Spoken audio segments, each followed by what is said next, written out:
I guess to a certain degree, but I mean, I'm talking about running for office. Oh no, right. I feel you. Yeah, and I mean, it's for a number of reasons I wouldn't do it. One, I don't have the education for it. I have no problem admitting that. I don't have the education for it at college. The early founders didn't go to Yale. Yeah, well, that's the point. But I feel like that's something that would hold me back, at least in today's current political atmosphere. For the moment. For the moment, right. I have the personality for it, I don't think. And additionally, when you're campaigning things like that, your opponents dig for dirt, and there's way too much dirt. We're way too dirty. I'm way too dirty. So I don't think that would stand a chance. Plus, I don't have the stomach for it. All the dirty stuff that comes along with it. But like you were saying, the point of bringing that up is that to address what you were saying, which is that there are a lot of really great people out there that would vote for it in a heartbeat, and the people that I would encourage the most are the people who are actively seeking it. Because it's the people that are actively seeking it. There's people who are actively seeking power. You have to worry about. And they have sponsors from like major corporations. Right. These are people who, because honestly, at the end of the interests. day, the things that come along with being in public office and being a public servant, the stuff that comes along with that, and the stuff that you have to go through, it's really. You have kind of you have to be kind of a masochist. Is that right? Is it a sadist or a masochist? I can't remember which one is which. I'm neither, so I'm not sure. Right. Yeah. I think it's a masochist. Let's go masochist. Yeah, you have to be one of those people. But there has to be something wrong with you. I genuinely believe that to a certain degree. You got to be kind of messed up, or at least power hungry.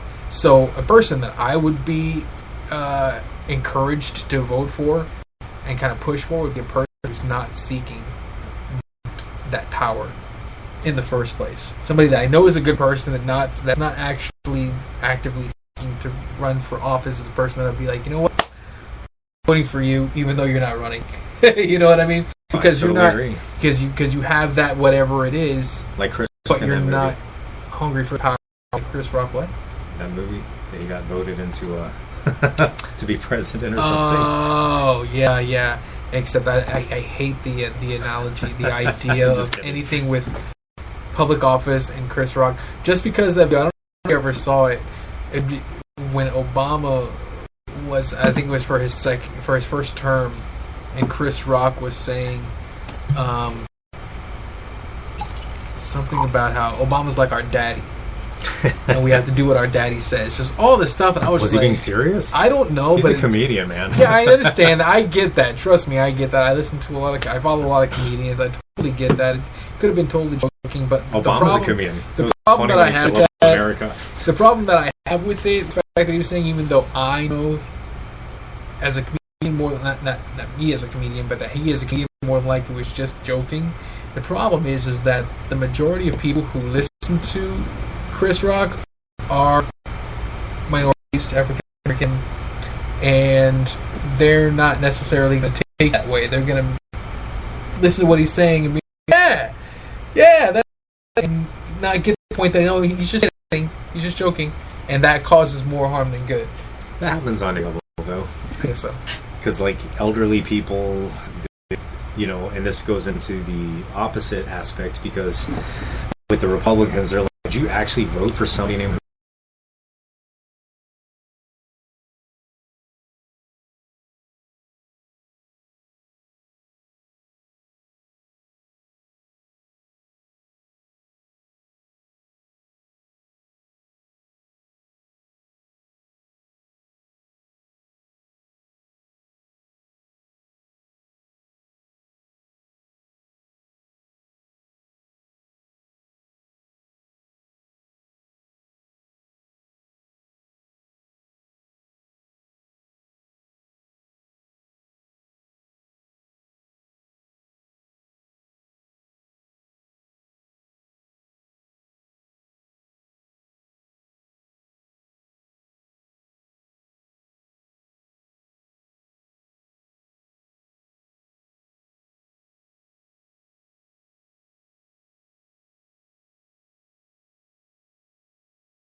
awesome rappers from the 80s and 90s that you guys are missing out on. You have no idea. See it for what it is. Can we get a clip? Man, we're getting a clip. Can we get some YouTube in here? Ooh, hell yeah. Oh, did I touch on I think I played it before on air before. Oh, that's awesome. Before we were before the show is as awesome as it is with our current co-host, Mr. Joseph Vernon.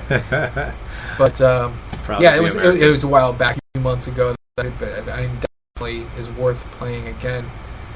But yeah, I mean, you know, that's my point. And again, you know, I don't want to, because I don't want people to get the perception that I can't take a joke. This nothing could be further from the truth. I get that it's a joke. My point is that other people who support that side, whoever they are, wouldn't necessarily take it as. They can certainly see that being the case, and would then in turn cause more harm than good. Obviously, because, and that's just not an assumption on my part.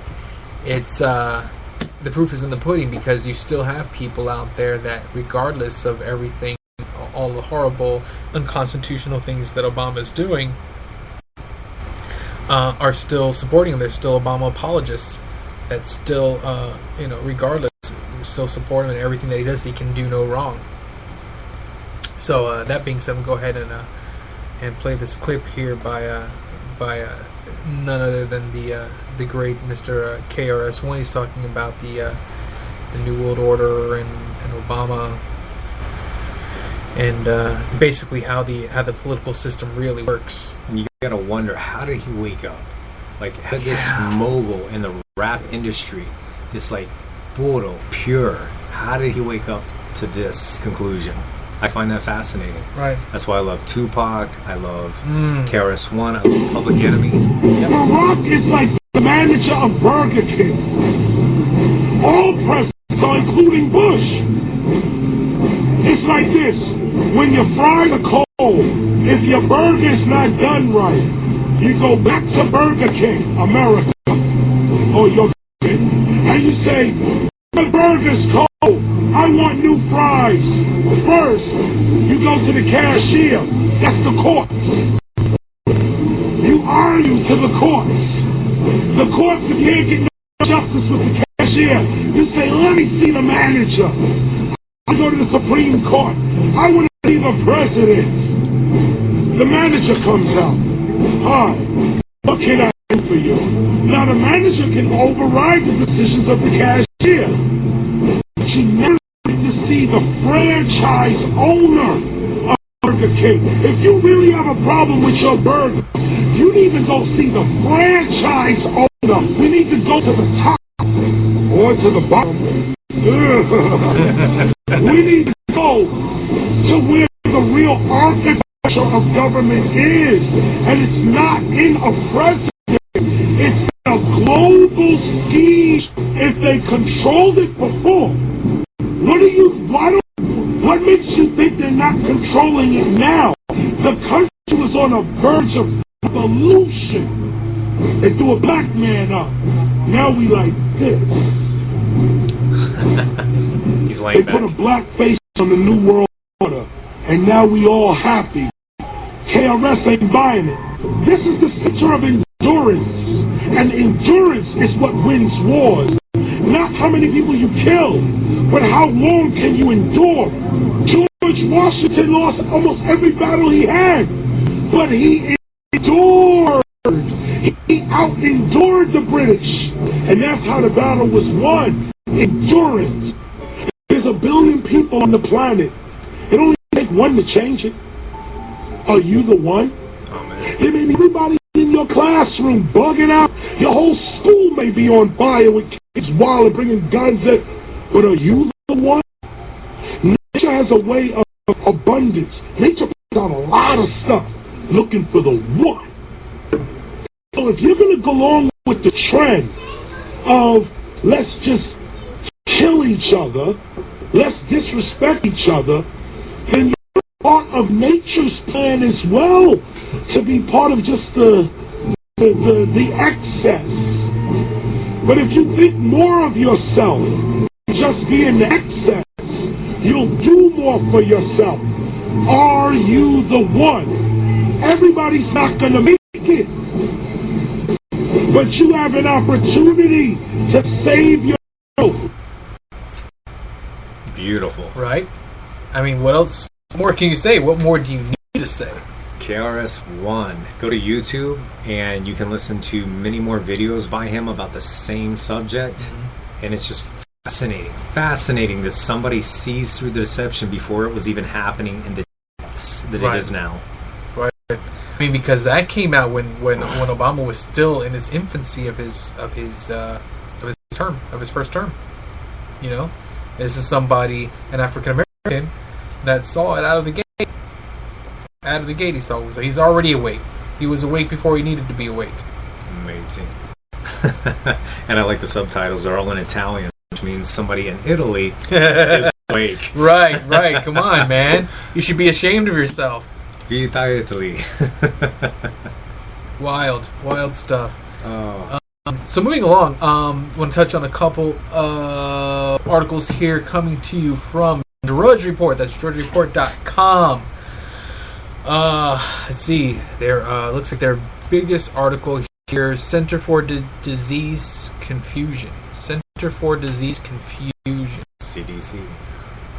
Huh. So I think we need to click on that for sure and see what they're talking about there. And again, that's coming to you from drudgereport.com via USA Today. U.S. lacks a single standard for Ebola response. Corrections and clarifications. A previous version of this timeline gave a different date for Thomas Eric Duncan's first visit to Texas Health Presbyterian Hospital. The hospital revised the date. Atlanta, as Thomas Eric Duncan's family mourns the USA's first Ebola death in Dallas, one question reverberates over a series of apparent missteps in the case. Who was in charge of the response to Ebola? The answer seems to be there really isn't one person or agency. There's not a single national response. The Atlanta-based Centers for Disease Control and Prevention has emerged as the standard bearer and sometimes the scapegoat on Ebola. Public health is the purview of the states, and as the nation anticipates more Ebola cases, some experts say the way the United States handles public health is not up to the challenge. One of the things we have to understand is the federal, state, and local public health relationships, says Michael Osterholm, director of the Center of Infectious Disease Research and Policy at the University of Minnesota. Public health is inherently a state issue. The state really is in charge of public health at the state and local level. It's a constitutional issue. The CDC can't just walk in on these cases. They have to be invited in. Which is very interesting because any other federal agency just walks on in and steps on the local and state. Right. Yeah, so that's a good point. On a major issue like CDC and not privacy, we can't touch this? Really? Right. Really, yeah. We have federal intervention on basically everything. Our current healthcare policy, which imagine that the CDC would fall under that guideline. But when it comes to as serious as Ebola, which has a huge death rate, can't touch it. Maybe they're scarred. Maybe they're scarred. Scarred? Oh, it's a mispronunciation. Oh, scared. You mean scurred? They scurred. The CDC. the CDC. And am I saying that right? Because for some reason it looks like CDC. CDC. All right. Or the EOC. Deployed team of 10, 3 senior epidemiologists, a communication officer, a public health advisor, and 5 epidemic intelligence officers or disease detectives to Dallas on the night of September 30th, hours after the agency announced that Duncan, a Liberian national who traveled to Dallas, had the Ebola virus. The next afternoon, Dallas County Judge Clay Jenkins, head of the Dallas County Office of Homeland Security and Emergency Management, CDC Director Tom Frieden, and David Lakey, Commissioner of the Texas Department of State Health Services, agreed during a conference